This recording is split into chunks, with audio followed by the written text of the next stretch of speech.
This is a special edition of Late Night Health. I'm Mark Allen. I'm really honored to spend some time with my friend Angel Ribo. He is known as the CEO Confidant. There is so much to this man. He is such a nice guy. He helps everyone. He'll probably help you. Angel, welcome to Late Night Health. Thank you very much for having me in your show and obviously for your nice words. Thank you. It's a pleasure to be here. Yeah, thank you. Tell me, you got a sign back there. Give me a break 2020. How do we do that? I want a break right now. I want the old normal back. Okay, it's very simple. You just have to help yourself to create it again, which is easier said than done, right? But yes, so it was actually three weeks ago I started to post, and I posted this with different visuals, but I started to post online. As you know, I'm very active on LinkedIn because that's where my audience is. And I started to actually post, give me a break 2020, right? Because I definitely was listening to my audience and everybody was saying the same thing. I wish. But it is what it is. It's what we have, and that's what we have to deal with. So I started to post this, give me a break, and definitely let's say that a lot of people liked it when I did it. So in order to answer your question, let me tell you something. So the first thing is probably, why don't you start analyzing yourself? Where does this break need come from? Why do you need it? What are those things that are inside of you that make you think that you need the break? I'm not saying I don't have that need. And actually, I think that one of the main reasons why I was posting this so many times is because I personally am the first one needing a break. But what I would recommend, and I would have been recommending to my business partners and clients, is what is inside of you, which is actually shouting, like screaming, I need a break, I need a break. What's that thing? So what is that resistance being built? That's how I like to describe it. What is that resistance being built that you need to explode? I remember when I was in middle school, you probably remember that too, we were studying that concept of entropy, which is the level of disorder of a particular system. I think that the disorder in our systems has increased. How do we deal with that increasingly disorder in our lives is probably the same as the answer to why or how can we get a break. Do you need a break? You're very active in general, and he's shaking his head. Yeah, I need a break. What do you need a break from? So I have to tell you that I'm in denial, right? Because there's several people very close to me, they've told me I need a break, but I refuse to take it. And let me tell you why I refuse to take it. That happened to me also in 2009, interestingly enough, which was I was so proactively acting upon what I saw, the opportunities I saw in front of me, that I just couldn't stop. Literally, I just couldn't stop. Right now, since all this started, I'm growing my team, I'm growing my customer base, I'm growing so many things. And every single night I work, right now I'm working on 2 shifts for myself, but in 2 shifts. One is from 7 until 4 p.m. And the other one is from 7 p.m. until midnight, 1 a.m. every day. That's a true story, honestly. And I feel so energized. I feel so right? I feel so powerful, and I'm building so many things, and I'm training so many people on my own team, onboarding so many people that I feel so powerful. So I am completely in denial. To your question, people around me say, yes, Angel, you need a break. You need a break because, that's how much you can do. That's how much you can accomplish. You should take a break, right? And so that's the answer. And with all that energy that you're expelling, working with people, your team, and all that, there's got to be a point where you fizzle out a little bit. So you got to relax a little bit, right? Go ahead. There's sometimes, no, my apologies for interrupting you, but sometimes you really feel like you're super concerned, super worried, there's something bugging you, there's something in your mind. But right now, I'm not at that place. My mind and my energy is not or are not in that place. So, I don't know if it's what I eat, because I also do, late night, show as yours, as related, health related. I do fasting. I change a few things in my diet. I have incorporated a few things in my diet, and it's very rare when I feel tired. Really, it's very rare. Wow. So yeah, it's really rare when I feel tired. And interestingly enough, I feel tired in between those shifts I told you. Some people might think this guy is crazy, but that's why I was excited to be on your show today, because when we are recording, it's exactly in between those two shifts. And but today I didn't feel it. I didn't feel tired at all between the shifts. So I was just, I said, wow, great. Actually, as you know, I was just looking for your email and getting the link, and let's do this. Let's do this no matter what. Many questions pop into my head, and one is, how do you blend in family? You have kids, Yeah, 3 kids, 3 kids, and their ages? 20, 12, and 10. All right, the 20-year-old really says, "Dad, leave me alone." What about, Totally. right? That's, what about the, no, I'm teasing, but I guess you have to have family time, don't you?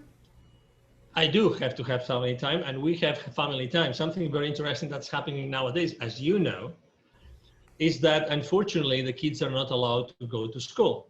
Right. So they have to do remote learning, okay? Which is this how to say this?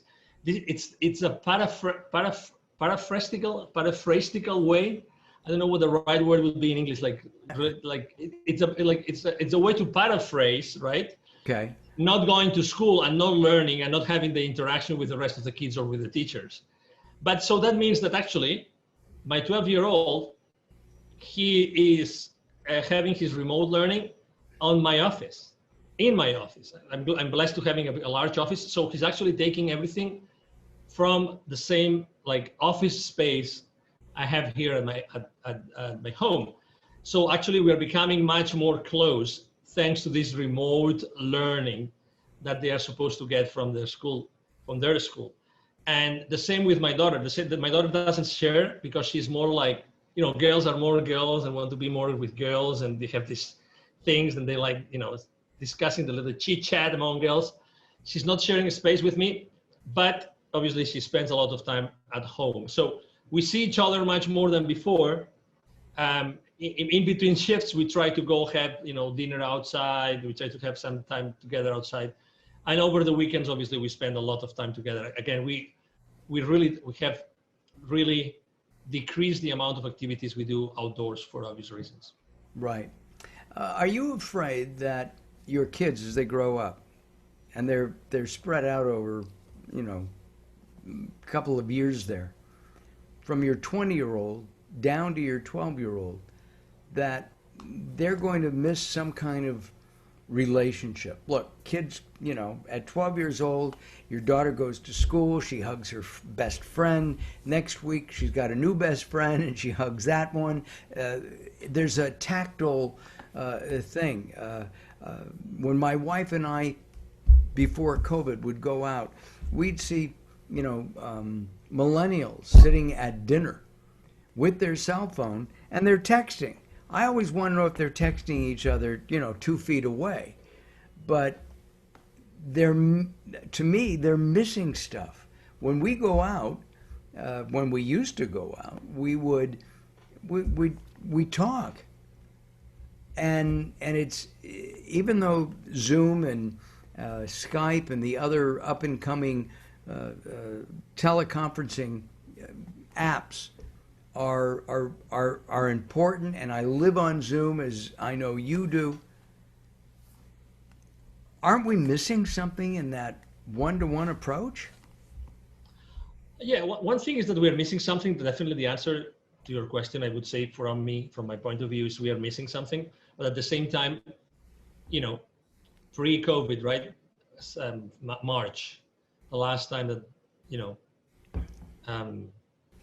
that the kids were allowed to go to school, right? So up until March, they were very active socially. So, there was nothing missing there. We've been now 5 months without, right? 5 months, or now it's going to be 6 with all this inability to go back to school, to the buildings.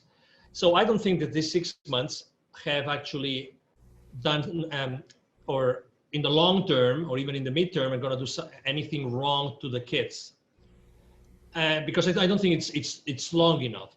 And actually, to the contrary, I believe that this time at home and realizing what's going on around them has given them the opportunity to think about things that they would have never thought had they stayed on a normal, way of doing things and going to school, and mom goes to work and dad goes to work. So I think that it's a great opportunity that the kids have lived. I guess this depends on every single home, right? But I think that the thoughts and the ideas and the discussions conversations that they have had with us, with the parents at home, I think it's really important. Number two, obviously they have still met with friends. I mean, there's been sleepovers, there's been, kids, they have gone to some other, kids, friends. And so there has been some social interaction. And right now, for instance, in Texas, they are talking about opening back schools. And yeah, I mean, we still have not decided. Yeah. Have you decided if you'd let your kids go back? Yeah, I mean, when they asked us to decide back in June, we said yes. We want them to go full speed to school.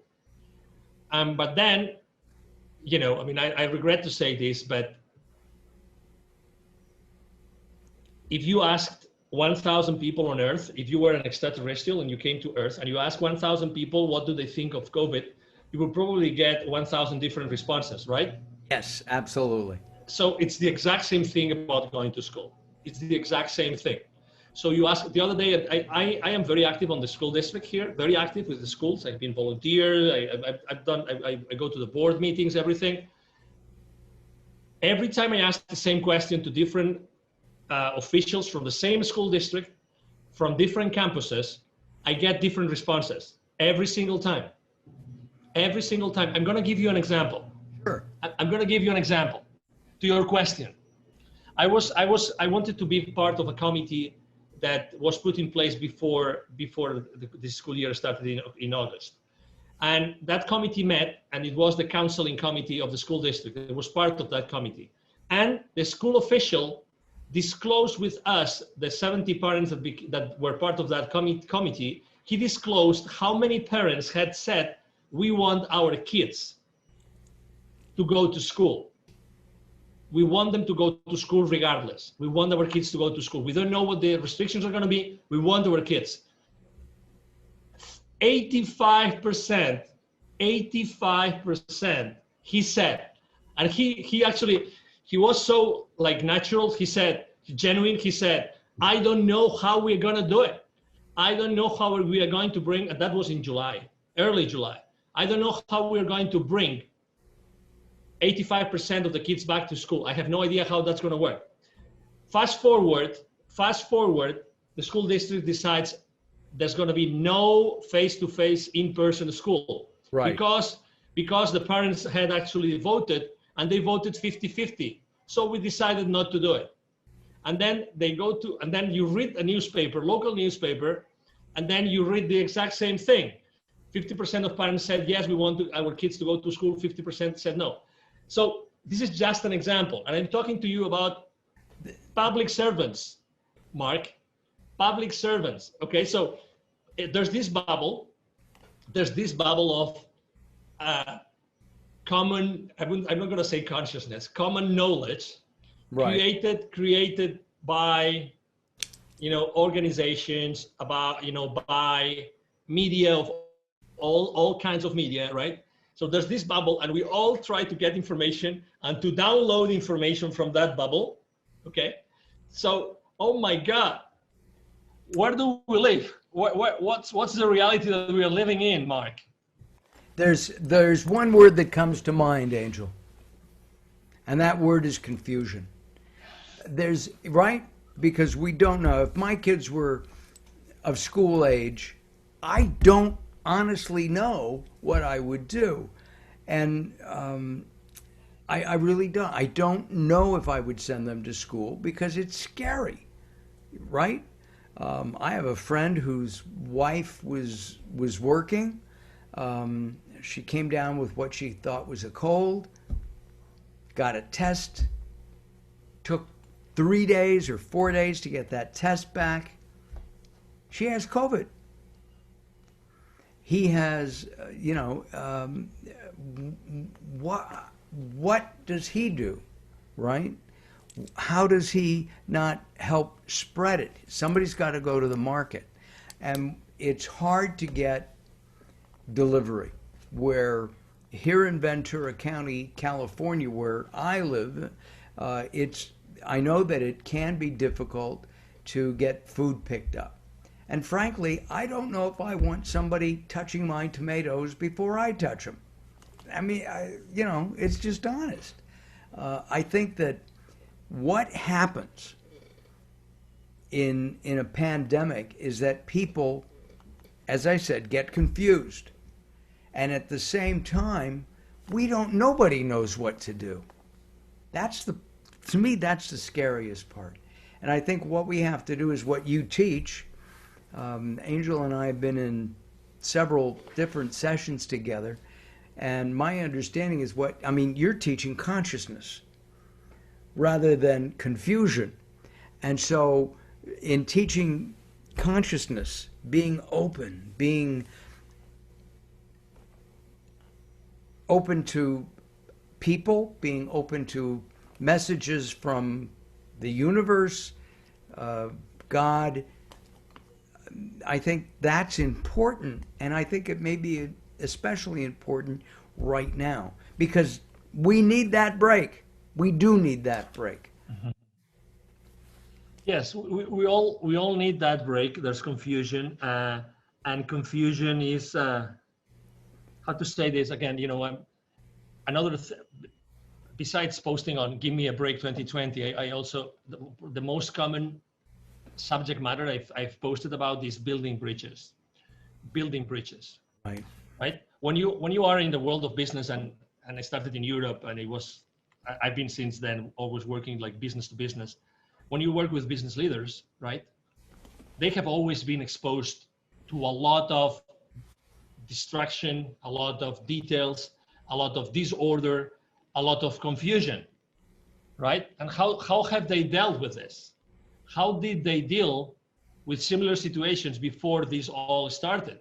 And I think that the response never before is inside of them. You were explaining a specific situation and the challenges behind that situation, right? So my question is, what can we do all together? What can you, Mark, together with me and many other people, what can we do together to put an additional source of clarity in the lives and the minds of these people that are listening to us? What can we do? I think clarity is a great word because we all need clarity. The way that different countries and the different governments are clarifying to their people. I still don't think the United States has clarified. There's too many. There's no. Here's what we're going to do. I was talking to somebody in Australia a few days ago, and apparently the PM, Prime Minister of Australia, has made the following statements. If and when a vaccine is developed for COVID-19, it will be given free to anybody who wants it. And I don't see that in the United States. I see Big Pharma saying, let's make some money. That's confusing to me, right? And well, let me add something. Again, with all due respect to everybody, again, I think that it's funny because last night I was thinking about this chat with you today. Right. And I was thinking, there has to be, Mark picks the most extreme, no, just an example, okay? So you pick the most extreme pro-vaccine liberal, blah, blah, blah, you name it. You pick the adjectives. And I pick the most conservative, you know, person in the world, anti-vax, whatever. And I bring it to the table. You bring yours to the table. I bring that person to the table. You bring your person to the table. And our challenge is, how can we spend 1 hour together, all four of us, building bridges as opposed to criticizing each other and blaming each other for the opinion, for what's going on in the world? That would be adding clarity to this world. It would. But can you get people to sit down like that? Absolutely. Yeah. I think that the challenge will be yours. I think that the challenge is not for you to find it. The challenge is, how can you and I be the mediators of that conversation so that we show the world that even at the very opposites, we can still build something together, right, in order to generate clarity as opposed to uncertainty and confusion. Yeah. You know, so that was my thought, really. That's what I was thinking. Our guest from the CEO is the CEO Confidant, not from the CEO Confidant. He works with CEOs all around the world, and he's sharing some insights today on what's going on in our crazy world. Angel and I met through at a workshop, several workshops at the EBC. We were in, were we in Oceanside and San Diego? Yes. Right? Oceanside, yeah. Oceanside and California. And it's been a couple of years. And we keep in touch, and then we lose touch, and now we're in touch again. And Angel recently helped me with my book, Growing Old Sucks, but it doesn't have to, and I really appreciate that. And then 2 years ago, I ran into, I think we were in, you were here in LA, in the LA area, and you introduced me to some people, and they said, if you ever come to Spain, look us up.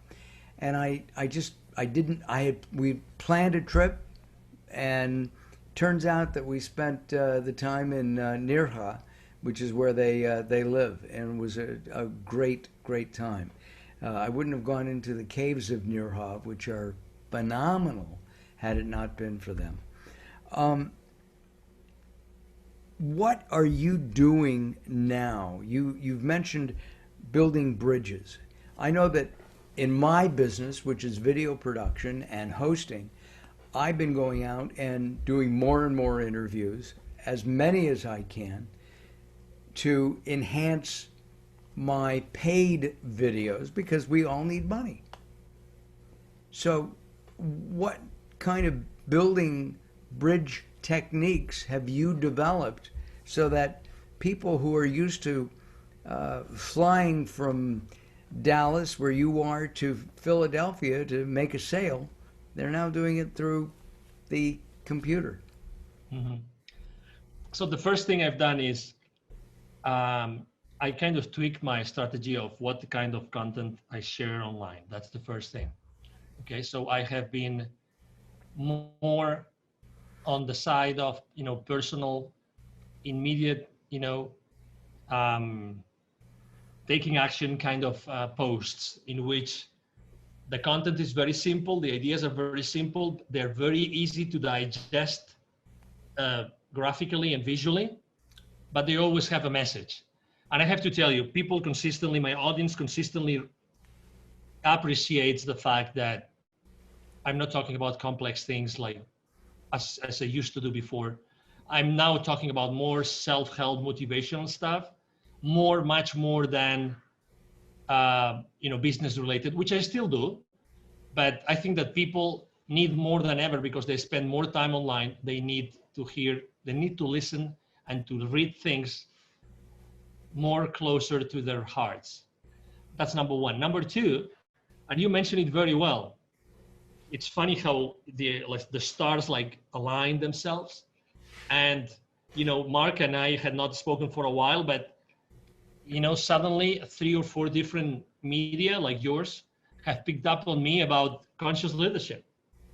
Totally. And actually that wasn't, I didn't have a branding campaign, positioning campaign. like in the background, like pitching media, or no, it just came to me. It just came to me because probably what I was posting and when people see my videos and see my interviews and see my podcasts or see my content online, they know what I stand for. So, and again, going to the world of business, because as I said before, I work at the business to business environment or arena. Going to business, I think that business leaders now need to be conscious like never before. They need to hear different messages. And you, instead of working on their business, are you working with them to better understand themselves so that they can go back and work with their team? Absolutely. Absolutely. And not only that, that's why I say, I mean, I totally believe in the alignment of stars. If I told you that the business partners that they have today or clients they have today, most of them are also aligned to this vision of helping businesses more on the culture kind of thing, more on the, hey, let's build something together so that we can live together better, and that's extremely important. So it's funny that like I am attracting, there's this inertia coming behind me, which actually is overtaking me. It's overtaking me. That would be the right word to use, in that direction. So even my own business partners and clients, they are helping me do the same thing from a different perspective, but they're helping me do the same thing. And third, yes, I mean, I think that business leaders more than ever, even if they've been in similar situations, even if they had contingency plans, they had plan Bs prepared, they still need personal support. And they want to do it with someone that has been there for a long time, understands business, understands international, this kind of thing. So, to be honest, I consider myself a conduit. I'm blessed to know people like you and to be able to drink from your sources, because I mean your show is just amazing, and Well, thank you. the people that you bring to the table every night is just amazing. Well, So and we need the sources of wisdom more than ever before, Mark. we do. One of the things that Angel and I did, we worked with Gary Stewart in a constellation healing, and it's you kind of you for me or for Angel, we don't know each other's in-depth history, but we would be asked a question and answer it as if we were part of in Angel's history, his maybe family from 2 or 3 or 4 generations back. And Angel was very complimentary, saying I hit the nail on the head. So, and I remember that specifically. Angel, we're out of time. We'll have to do this again. Let's not wait so long. Okay? You can count on me anytime, Mark. It's been a pleasure to be here. Thank you to your audience. Thank you for being patient to listen to me. And, if I can help them in any way, as they will know where to find me. Throughout our time together, we have had Angel's website up underneath, and also his LinkedIn and other social media outlets, because he is active, especially in LinkedIn, but he's active in all of them. Thank you very much for joining us here on Late Night Health. Thank you very much for having me. Talk to you soon. I look forward to it. I'm Mark Allen. Thanks for watching. We'll be